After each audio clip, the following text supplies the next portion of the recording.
हजारीबाग नगर निगम चुनाव में इस बार पढ़ी लिखी और कॉरपोरेट पृष्ठभूमि की उम्मीदवार मिताली रश्मि चर्चा में हैं। वार्ड नंबर 22 से वार्ड पार्षद पद की प्रत्याशी मिताली ने देश के प्रतिष्ठित संस्थान MIT स्कूल ऑफ बिजनेस से MBA किया है और करीब 12 वर्षों तक मल्टीनेशनल कंपनियों में कार्य किया है। स्नातक में अर्थशास्त्र विषय से वे पूरे झारखंड में टॉपर रही।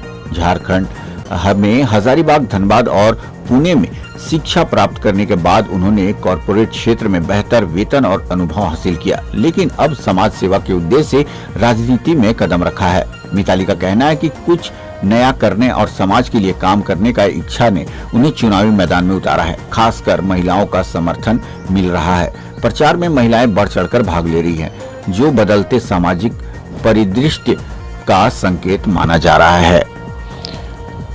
हजारीबाग ब्यूरो की रिपोर्ट। मैंने सबसे पहले तो मैं उच्च शिक्षा बताती हूँ अपना। मैंने MIT school of business Pune से MBA HR किया था और वहीं पे फिर मैंने पर्सिस्टेंट सिस्टम्स लिमिटेड, एक बहुत ही मल्टीनेशनल कंपनी और बहुत बड़ी कंपनी है, वहां पे मुझे सबसे पहला अपॉर्चुनिटी मिला था काम करने के लिए। फिर वहां पे मैं 5 साल रही। उसके बाद मैं टाटा एलेक्साई, जो टाटा ग्रुप कंपनी है, वहां पे काम किया। और शादी होने के बाद जब मैं नोएडा शिफ्ट हुई तो मैंने एक प्रोडक्ट बेस्ड कंपनी को ज्वाइन किया था, जो इसका नाम एक्सेल सॉफ्ट टेक्नोलॉजी है। जनता के बीच आए सेवा देंगी, क्या है उम्मीद आपका? जनता की सेवा के लिए जो मैं उतरी हूँ, मैंने बहुत बार ये बात बताया है कि ये क्षेत्र ऐसा जहाँ पे आपको बहुत ही मंथन करके उतरना होता है, बहुत सोच समझ के उतरना होता है। तो जाहिर सी बात है। हालांकि मैं ये कहना चाहूंगी कि मैं कोरोना के समय यहाँ पे शिफ्ट हुई थी।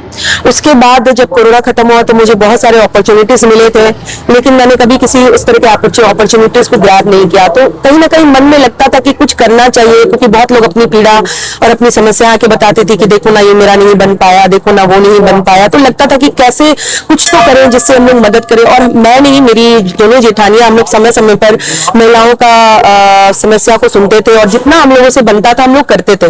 धीरे धीरे मंदिर में हम लोग बैठने लगे, एक दूसरे से बात करने लगे, तो एक परिवार जैसे हम लोग हो गए। और उसके बाद ही दिमाग में आया, लोगों के प्रोत्साहन से, लोगों के कहने पे कि हमें अब खड़ा होना चाहिए, समाज सेवा के क्षेत्र में उतरना चाहिए। उन लोग कहते थे कि आप लोग इतने सक्षम हैं, आप लोग कर सकते हैं, आप लोग को करना चाहिए। तो उनकी तरफ से ये प्रोत्साहन मिला था। लोगों की उम्मीद यही है कि जो उदासीनता रही है हमारे वार्ड के प्रति पूर्व वार्ड पार्षद का, वो दोबारा ना हो और हमारे वार्ड की जो स्थिति है, जो स्थिति है, उससे लोग उभरे और विकास हो हमारे वार्ड में। और जनता के साथ जो बहुत सारी ऐसी नीति है, बहुत सारे ऐसे सरकारी योजना जो उन तक नहीं पहुंच पाई है, उनको हम वो सुविधाएं मुहैया कराएं। और मैंने लोगों को ये भी मैं वादा करती हूँ कि सिर्फ वही नहीं, हम उससे भी आगे बढ़ करके हमसे जितना होगा हम लोग हर तरीके से मदद करेंगे। चाहे वो आपको किसी वोटर ID बनवाने के उपलक्ष्य में हो, चाहे वो आधार कार्ड सुधारवाने के उपलक्ष्य में हो, क्योंकि टेक्नोलॉजी में काम किया है, मुझे पता है कि किस तरह के आपको कैसे काम करना होता है। तो वो कहीं ना कहीं मुझे बहुत सहयोग करेगा और लोगों के लिए बहुत सहज हो जाएगा कि वो अपने रिक्वायर्ड डॉक्यूमेंट्स बहुत ही सरल तरीके से बनवा सके। मैं मिताली रश्मि को इसलिए चुनना चाह रही हूँ कि जो हमारे वार्ड में जो भी हल्का फुल्का महिलाओं लोग के लिए मतलब असुरक्षित महसूस करती हैं, उसका मैं अच्छा से चाहती हूँ कि महिला आराम से घूम सके, किसी तरह का कहीं दिक्कत ना हो। यहाँ हमेशा चोरी का प्रॉब्लम जो हमेशा मतलब देखा गया है, उसे मैं मिताली रश्मि से रिक्वेस्ट करूंगी कि आगे वो इसमें सुधार करे, हमारे विकास करे हमारे वार्ड का।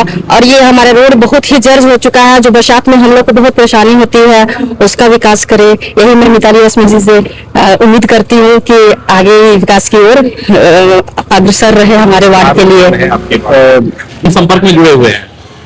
देखिए, पहले तो आप लोगों को धन्यवाद। और सवाल करने के लिए तो बहुत कुछ है, मतलब यहाँ पे कुछ काम ही नहीं हुआ जो आधारभूत काम होने चाहिए थे। नाली जहाँ बनाना था वहां पे पानी ओवरफ्लो होके बाहर रोड पे आ जाता है, जहाँ नाला को बचाना था वो नाली में परिवर्तित हो गया। तो करने के लिए यहाँ पे आज भी 0 से लेके 100% काम बचा हुआ है। लेकिन हाँ, हम लोगों की एक स्ट्रेटजी है, हम लोग जानते हैं काम कैसे करना है। दूसरा चीज है कि पिछले 17 साल से जो परिवारवाद हुआ है, एक ही प्रत्याशी के जो भाई हैं वो ठेकेदार हैं, दूसरा मुंशी हैं, तीसरा आपका सीमेंट छर्री बालू गिराते हैं, तो क्या जब एक लगता है कि इस बार बदलाव होनी चाहिए? बदलाव 100% होनी चाहिए। और ये हम लोगों की डिमांड नहीं है, ये हमारे प्यारी जो हमारी शिवपुरी वासी हैं उनका ये डिमांड है कि बदलाव होना चाहिए। अपडेट खबरों को देखने के लिए देखते रहें खबर 365 न्यूज। साथ ही लाइक, शेयर और सब्सक्राइब करना ना भूलें।